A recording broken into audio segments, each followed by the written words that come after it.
Laissez-moi vous parler d'un produit qui est un indispensable pour la maison aujourd'hui, qui est la Pixel tablette. Alors, si vous regardez ma chaîne YouTube, vous savez que je suis déjà un amoureux du Nest Hub Max, qui est un produit que j'ai utilisé pendant très longtemps à la maison et qui est juste là, qui est en gros un produit tout en un pour venir piloter sa maison intelligente. Vous le prenez, lorsque vous l'utilisez pas, eh bien, il fait 4 photos et puis après, vous avez plein d'options qui sont super cool et super intelligentes pour venir piloter votre maison. Alors, vous avez des sons relaxants, vous avez de la météo, vous avez plein de trucs pour venir contrôler votre maison ici, allumer vos lumières, éteindre vos lumières, votre caméra, votre pièce et compagnie. Bref, le contenu multimédia, c'est un objet très complet. Je vous l'ai déjà présenté, il est là, il est beau, il est sympa, je l'aime beaucoup. Et alors là, Google a sorti un autre produit qui est juste génial. Eh bien, c'est ça, c'est la Pixel tablette. Et alors cette Pixel tablette, elle ressemble quand même vachement au Nest Hub Max, c'est-à-dire que vous avez cette espèce de gros dock. Alors un peu moins gros, bien évidemment, on le voit ici, là, qui est quand même un peu plus discret. Alors il y a toujours un câble, attention ici. Il est quand même un peu plus discret que, est-ce que j'ai assez de longueur de câble? J'espère que oui, que sur le Nest Hub Max. Mais pour autant, vous avez quand même ça. Et alors comme ils appellent ça une tablette, eh bien vous prenez, vous enlevez et vous avez votre tablette à la main. Alors la tablette, moi j'ai une coque dessus que j'ai rajoutée qui est dans ce truc là normalement. C'est la Pixel Case et la Pixel Case elle est quand même pas mal du tout parce que elle a un truc qui est vachement cool, c'est-à-dire que vous avez cette espèce de petit anneau derrière, vous l'ouvrez et vous la posez comme vous voulez. Donc je peux la poser comme ça, je peux la poser comme ça, je peux la poser complètement à plat, la poser même dans ce sens-là si je le souhaite. Bref, ça me permet vraiment d'en faire un peu tout ce que je veux. Alors moi je vais vous expliquer pourquoi est-ce que j'adore cette Pixel tablette. Alors je tiens à préciser une fois de plus, ce n'est pas une vidéo sponsorisée. On m'a envoyé, c'est Google qui m'a envoyé le produit en me disant tiens Gros, est-ce que tu veux le tester? J'ai dit hey, ben ouais mon beau Google, j'adore ça. Donc ils me l'ont envoyé, je l'ai à la maison depuis quelques jours. Et c'est un produit que je trouve très cool. Alors, il y a des petits trucs qui me chiffonnent un peu par rapport au Nest Hub Max, mais dans l'ensemble, ça reste un produit hyper chouette, vraiment basé sur l'utilisateur et sur l'usage de la maison connectée. On est sur une tablette, mais façon Google. Et c'est ça qui est intéressant. Allez, on y va. Alors je reprends. Pour vraiment resituer, je vais vraiment mettre ces deux produits face à face parce que pour moi, ils se ressemblent énormément. À savoir que lorsque vous les avez là, regardez, on va venir filmer avec ça. Ce sont quasiment les mêmes produits, ils se ressemblent. Alors la différence qu'on va avoir, c'est que le Nest Hub Max va être situé un peu plus haut par rapport à la Pixel tablette. Dans les deux cas, ils vont faire revivre vos photos, ça c'est chouette. Vous avez un grand écran d'un côté et de l'autre, des bords qui sont un peu plus fins sur la Pixel tablette que sur le Nest Hub Max. Une caméra qui est un peu plus proéminente, qu'on voit un peu moins ici. Et puis je vous dis, elle est un peu plus surélevée par rapport à l'autre. Sinon, dans l'ensemble, c'est quasiment un peu la même chose. Vous les mettez de profil. Il faut dire quand même qu'ils sont venus un peu revoir le design avec la Pixel tablette qui est un peu plus fine, très sympa. Et qui, de derrière également, est assez jolie. Alors vous le voyez, la première différence, elle se situe derrière et elle est super importante. Pourquoi? Eh bien parce que sur le Nest Hub Max, j'ai ce petit bouton-là. Et ce petit bouton-là, il sert vraiment à quelque chose. Il sert à venir désactiver la caméra et désactiver le micro, ce que je n'ai pas ici. Là, j'en ai absolument aucune. Alors, on ne va pas forcément utiliser la Pixel tablette comme un Nest Hub Max parce que, comme son nom l'indique, eh bien, il y a Pixel dedans et il n'y a pas Nest. Donc, on n'est pas dans la même idée de la surveillance comme on a avec le Nest Hub Max. Vous voyez, c'est un peu le truc qui tout de suite me fait dire ah, c'est quand même un produit qui est quand même différent et qui ne vient pas raconter exactement la même histoire. Cette Pixel tablette, elle est quand même super canon. Elle est super canon pour plusieurs raisons. La première raison, c'est que vous pouvez l'utiliser de deux manières différentes. La première manière, je vous dis, c'est sur son hub, comme ça, son dock, on va dire, ou son hub. Non, c'est fonction hub sur un dock. C'est ça. Vous le posez sur son dock et là, c'est cool. Alors, c'est cool pourquoi? Déjà parce que vous avez des haut-parleurs intégrés ici qui ont un volume qui est quand même vachement plus couillu que si vous venez l'écouter autrement. Je vous mets un peu de son, vous allez tout de suite comprendre. Écoutez ça. Vous avez des graves, vous avez des beaux aigus, c'est assez rond. Et vous allez voir lorsque je vais l'enlever. Vous êtes prêts? On y va? C'est un peu plus poète tout de suite. Le spectre diminue, ça se compacte, c'est très sur le médium. Je remets.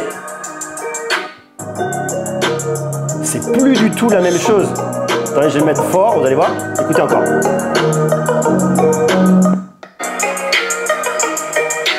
Et c'est là où on voit vraiment tout l'intérêt de ce dock, c'est-à-dire que vous avez ce haut-parleur à l'intérieur qui envoie beaucoup plus de son, qui a beaucoup plus de rondeur, qui est beaucoup plus joli et qui ira parfaitement bien, ce que je viens vraiment ici vous recommander. Donc ça, c'est le premier truc. Donc ce dock, il sert déjà à ça. Il sert bien évidemment à le tenir, à le poser. Alors moi, je vous le dis, chez moi, il est positionné dans ma cuisine. J'aime bien l'avoir en face de moi si je veux un bout de recette, si je veux regarder un truc pendant que je cuisine, si je veux des informations. Et puis après, je la prends, je l'emmène et j'en fais ce que je veux. Mais la position centrale, c'est la cuisine parce que la cuisine, c'est un lieu de vie. C'est là où j'aime aussi revoir des photos. C'est là où j'aime choper quelques petites informations. Mais on peut également venir le mettre dans son salon parce qu'il y a un truc truc qu'a fait Google qui est super malin, c'est que bien évidemment, eh bien, ils sont venus intégrer sur la Home. Alors après, vous le mettez ou vous le mettez pas, eh bien Google TV. Alors ça m'intéresse. Pourquoi? Parce que je vois un peu des programmes que je peux venir retrouver sur Disney+, sur pas mal de choses. Après, je peux venir ouvrir Google TV ici directement. Par exemple, si je regarde Mandalorian ici sur Google TV, sur Disney+, eh bien je clique. Là, je vois, ok, alors je vois que j'ai une télé à proximité en bas. Donc si je veux venir la regarder sur ma télé, eh bien j'ai juste à venir cliquer ici. Ça va venir me proposer, alors non, ça c'est sur Neston Max ou sur la TV du salon. Je clique dessus, je regarde sur la TV du salon et ça me l'envoie directement. Donc ça c'est quand même vachement bien. Sinon je fais regarder maintenant sur Disney+.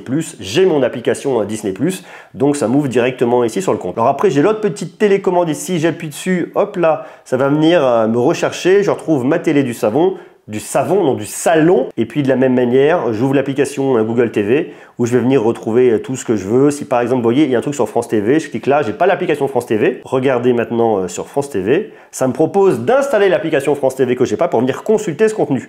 Donc c'est Google TV, c'est un agrégateur de contenu intelligent ici et qui fait son taf une fois de plus sur cette Google tablette, Pixel tablette pardon. Donc ça c'est un des premiers points forts. C'est vraiment l'expérience 100% Google qu'on vient retrouver ici. Et une fois de plus, c'est l'idée. Vous savez, Google, vous prenez les Pixel aujourd'hui, que vous preniez Pixel Phone, je veux dire les smartphones, vous prenez cette tablette-là, et bien l'idée c'est d'avoir un écosystème complet construit uniquement, enfin pas uniquement, mais vraiment construit principalement autour des usages que Google pense être les meilleurs pour vous. Simplicité de connexion à la maison, du divertissement très facilement. Vous avez pareil de la même manière un jeu, on se prend un Asphalt 9, vous l'ouvrez, il est totalement optimisé pour venir jouer. Alors là je l'ai posé sur le dock, mais je l'enlève du dock, je le prends à la main et je peux jouer très facilement à mon Asphalt 9. C'est pareil, c'est un des gros points forts qu'on vient retrouver ici. Et ça marche du fait de Dieu, c'est extrêmement rapide, c'est ludique, c'est cool. Donc je ne vais pas vous faire la démo d'Asphalt 9, on s'en fout parce qu'on connaît déjà Asphalt 9. Mais après, vous retrouvez votre maison connectée. Par exemple, moi, je suis tout en Philips Hue à la maison, je clique là, Philips Hue, j'ai mes pièces, j'ai mon truc, j'allume, je déplace, je fais ce que je veux, c'est pratique. Mon Roborock qui est là, je peux suivre ma consommation d'énergie, je peux écouter de la musique ici. Bref, c'est super malin. Et puis, si vous avez plein de produits Google, moi j'ai du Google Nest Max, j'ai du Google Nest, eh bien vous pouvez utiliser par exemple votre Pixel tablette pour venir parler façon interphone dans la maison pour dire le repas est prêt, comme moi dans la cuisine par exemple, et là on débarque, on vient manger parce qu'on a hyper faim.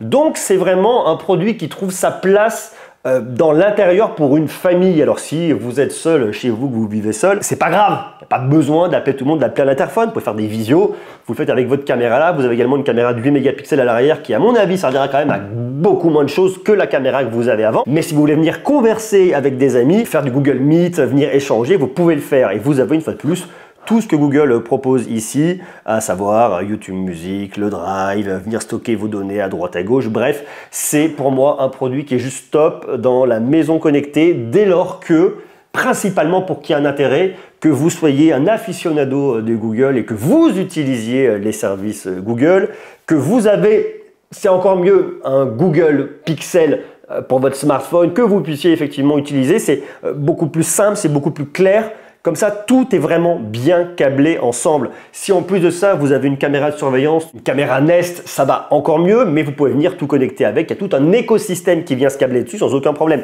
Donc c'est là où est la force de Google ici. Après, autre petit détail, si je vais par exemple sur YouTube là, vous voyez, hop là, je pose mon doigt, je lève légèrement vers le haut, ça m'ouvre le petit dock.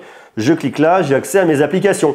Donc je trouve qu'il y a un truc d'un point de vue logiciel qui a été super bien pensé, qui est extrêmement pratique pour venir utiliser votre Google très facilement. Et alors après, je vous le dis, vous mettez dans une pièce, vous pilotez la maison, vous conversez, vous êtes connecté avec des amis, et puis le moment où vous dites, allez, arrive le soir et je veux aller me poser, je veux me regarder un film, une série, vous prenez, vous laissez le dock. Alors c'est vrai que bon, tout seul là comme ça, c'est pas ce qu'il y a de plus beau, mais bon, vous laissez votre dock, vous prenez votre tablette et vous regardez un film sur Molotov, une série sur Netflix, par exemple. Le truc qui est cool, c'est que si vous utilisez la Pixel Case, eh bien vous pouvez venir l'ouvrir et vous le posez, il se met comme vous voulez. Alors le seul truc, c'est que si vous vous mettez sur un lit, posez-le vraiment sur une surface plane. Si c'est sur vos jambes, avec ça risque de bouger, c'est pas ouf. Mais sinon, je trouve que le système est quand même plutôt pas mal fait. Alors ce qui est aussi bien pensé, c'est que comme ça c'est rond, vous voyez, comme ça derrière, ça vient se mettre directement et l'aimant est très fort, donc il se pose, il se cale, il bouge pas. Ce qu'on aurait pu aimer, alors bon, voilà, dans un monde idéal, c'est de pouvoir le retourner pour l'avoir à la verticale. Personnellement, ça me dérange pas. C'est déjà pas mal de pouvoir l'avoir à la verticale grâce à ce système-là. Je le prends, je le pose, je l'ai à la verticale pour venir aller sur Instagram, pour aller sur TikTok, pour venir regarder des vidéos comme ça. Ça fonctionnera, mais sur le dock, ça fonctionnera pas. Et puis après, vous avez vraiment ce que Google fait de mieux aujourd'hui, c'est la puce G2, la Tensor G2 de Google. Avec la puce de sécurité Titan M2, vous avez 8 Go de RAM. Alors il existe une version 128 Go de stockage ou 256. Comme on est chez Google, on est quand même plus à l'utiliser avec beaucoup de services dans le cloud. Donc pour moi, le 128 déjà globalement ira très bien. Alors il y a une seule taille d'écran, hein, c'est du 11 pouces qu'on a là, mais une fois de plus, c'est un format qui me semble être pas mal. On n'est pas sur une tablette qu'on va vouloir prendre comme un iPad Pro, vous voyez, très grand format, où on se dit ok, je veux vraiment le plus grand format et je veux pouvoir travailler avec. Alors on peut venir travailler avec si on le souhaite, on a une tablette sur Android, il n'y a aucun problème là-dessus. Mais pour moi, l'idée, c'est plus la notion de divertissement et de famille. Alors après, rien ne vous empêche de venir prendre un petit clavier Logitech pour venir travailler dessus si vous le souhaitez, mais pour moi, c'est pas trop l'idée. L'idée, c'est plus, une fois de plus, le divertissement familial. Alors après, petite autre chose qui est intéressante, vous venez ici dans vos paramètres, vous avez un petit mode Hub ici, où vous allez pouvoir activer votre économiseur d'écran, vous paramétrez dans les photos de Google que vous avez. Après, il y a plein de choses, vous choisissez ce que vous voulez. Un aperçu avec les alertes, l'assistant et compagnie que vous trouvez là, l'écran de verrouillage, confidentialité, domotique, bien évidemment l'assistant Google qui est là, et puis après on est sur un Android 13, hein, donc on a accès à toutes les infos qu'on souhaite ici, avec le système, les services Google, sécurité, confidentialité, vous pouvez venir rechercher les dernières mises à jour, l'autonomie qui est plutôt bonne, parce qu'en fait la question de l'autonomie elle vient pas trop se poser là-dessus, parce que comme c'est un produit qui va être très souvent sur son dock, eh bien vous n'allez pas vous dire ah est-ce que je suis chargé, pas déchargé. En fait quand vous avez fini de l'utiliser pour regarder un film, une série par exemple le soir, vous le reposez, vous le mettez sur le dock et il se charge. Donc il n'y a pas de problème d'autonomie là-dessus. Autre sujet que je trouve vraiment intéressant, c'est que lorsqu'il est éteint, alors vous avez le bouton ici pour venir l'allumer, pour éteindre qui est un peu planqué là, avec la coque de protection et le bouton de volume, sinon c'est tout ce que vous avez. Lorsque vous êtes comme ça et que vous voulez venir le déverrouiller, alors vous venez lever et lui il vous l'indique en fait ici, il vous l'indique qu'il y a une petite flèche qui vous dit hey oh, c'est par là que ça se passe. Donc là vous posez votre doigt, hop là, capteur d'empreinte digitale et ça déverrouille. Donc ça c'est le premier point. Le deuxième point qui est super intéressant, ce que vous voulez venir déverrouiller, eh bien c'est qu'en fait vous avez le choix entre différentes sessions. Là, par exemple, j'ai la mienne, mais je peux venir mettre celui, par exemple, de Justine à la maison. Je pourrais éventuellement mettre un compte pour Elliot. Et alors, je peux venir déverrouiller par code ou alors avec l'empreinte digitale, ça déverrouille très rapidement. Ça, c'est quand même très bien. Ce qui fait qu'en fait, et que lorsque vous le posez dans une pièce de vie, eh bien, tout un chacun peut avoir accès directement à ses propres paramètres, à ses propres applications et à sa propre expérience Android personnalisée très facilement. Donc c'est pareil, c'est un petit détail, mais ça fait partie de l'expérience logicielle qui pour moi est très bien. Cette tablette, elle n'est pas destinée uniquement à un seul membre de la famille, mais vraiment à l'ensemble de la famille dès lors qu'ils ont un compte bien évidemment Google et qui est paramétré sur cette tablette. Avec cette Pixel tablette, vous pouvez faire tout ce que vous faites avec une tablette Android et vous pouvez faire tout ce que vous faites avec un Google Nest Hub Max. Enfin, quasiment. Donc on est vraiment sur une tablette qui est à la croisée des chemins, non pas sur un usage professionnel pour venir travailler bien qu'on puisse le faire, parce qu'on peut faire du multitâche, on peut venir faire du glisser et déposer de photos, mais c'est pas le sujet. Pour moi, c'est vraiment une tablette qui va trouver sa place dans un espace de vie dans la famille où tous les membres de la famille vont pouvoir venir l'utiliser à tour de rôle. Vous avez bien évidemment tout le Play Store avec toutes les applications qui sont là et qu'on peut venir utiliser très facilement. Alors pour installer plein de jeux dessus, comme on est bien évidemment sur une Tensor G2 de Google, c'est pas la plus puissante par rapport à un Snapdragon 8 Gen 2, mais pour autant, on ferait tourner quand même vachement de jeux sans aucun problème. Donc, en termes de divertissement, on a vraiment ce qu'on veut. Donc, je vous le dis, on est vraiment sur une tablette familiale que je trouve bien. Donc, si vous êtes une famille et si vous cherchez une tablette pour la famille, même entre colocs, si vous aimez partager, la notion du partage d'objets connectés à la maison intelligente vous va, avec en plus ce côté cadre photo, pour moi c'est vraiment un objet génial et je vous le dis, il a trouvé toute sa place chez moi. D'ailleurs il va y rester parce que je l'aime beaucoup. Alors j'aime beaucoup mon Nest Hub Max, mais pour autant je vais pas le remettre dans la cuisine là où je l'avais mis avant et où pareil j'avais un peu cet usage là. Je vais voir où je vais le mettre. Je sais pas encore. Ça me perturbe parce que il avait une place de choix. Aujourd'hui, il a une place. D'ailleurs, dites-moi ce que vous en pensez dans les commentaires. Est-ce que c'est vraiment une tablette qui pourrait vous aller, qui pourrait vous plaire? Elle se recharge en USB-C. Sinon, si vous voulez l'emmener en voyage et que vous laissez le dock là. Après, l'aimant, je vous l'ai dit, il est quand même relativement fort. Ne cherchez pas à le tirer comme ça sert à rien. Vous le prenez, vous appuyez légèrement. Hop, vous voyez, ça se retire tout seul en fait. Je prends, j'appuie, ça se déclipse. Sympa. C'est génial. J'adore. Voilà. Donc à vous de me dire ce que vous en pensez dans les commentaires. Puis si elle vous intéresse, vous connaissez l'histoire, vous avez le lien dans la description. Je vous embrasse, à bientôt. Ciao.